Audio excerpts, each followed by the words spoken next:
ജമ്മു കാശ്മീരിലെ ഡോഡയിൽ വീണ്ടും ഏറ്റുമുട്ടൽ. കസ്തിഗർ മേഖലയിൽ പുലർച്ചെയുണ്ടായ ഏറ്റുമുട്ടൽ 2 സൈനികർക്ക് പരിക്കേറ്റു. ഏറ്റുമുട്ടൽ 40 മിനിറ്റ് നീണ്ടുനിന്നുവെന്നാണ് റിപ്പോർട്ട്. കുപ്വാര ജില്ലയിലെ കേരൻ മേഖലയിലും ഏറ്റുമുട്ടലുണ്ടായി. ജമ്മു കാശ്മീരിലേത് ഗുരുതര സാഹചര്യമെന്ന് പറയുകയാണ് കോൺഗ്രസ് നേതാവ് ഡോക്ടർ കരൺ സിംഗ്. പുലർച്ചെ 2 മണിയോടെയാണ് ജമ്മു കാശ്മീരിലെ ഡോഡയിലെ കസ്തിഗർ മേഖലയിൽ സൈന്യവും ഭീകരരും തമ്മിൽ വീണ്ടും ഏറ്റുമുട്ടലുണ്ടായത്. 2 സൈനികർക്ക് ഏറ്റുമുട്ടലിൽ പരിക്കേറ്റു.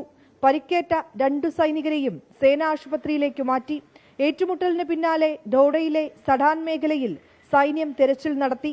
നുഴഞ്ഞുകയറ്റ ശ്രമമുണ്ടായെന്ന സംശയത്തെ തുടർന്ന് രജൌരിയിലെ സുന്ദർബനി മേഖലയിൽ സൈന്യം വെടിയുതിർത്തു. ഒരിടവേളയ്ക്ക് ശേഷം ഭീകരർ വീണ്ടും ജമ്മുവിൽ ശ്രദ്ധ കേന്ദ്രീകരിക്കുന്നുവെന്ന് കോൺഗ്രസ് നേതാവ് ഡോക്ടർ കരൺ സിംഗ്. കരസേനയുടെ ജമ്മു ഡിവിഷനെ നോർത്ത് കമാൻഡുമായി ഒറ്റ യൂണിറ്റ് ഉണ്ടാക്കണം. നിലവിലെ സർക്കാരിന് സ്ഥിതിഗതികളിൽ പൂർണ്ണ നിയന്ത്രണമില്ലെന്നും കരൺ സിംഗ് കുറ്റപ്പെടുത്തി.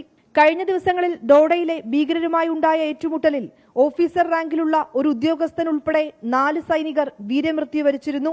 തുടർന്ന് പ്രദേശത്ത് കൂടുതൽ സേനയെ വിന്യസിക്കുകയും തെരച്ചിൽ ശക്തമാക്കുകയും ചെയ്തിരുന്നു.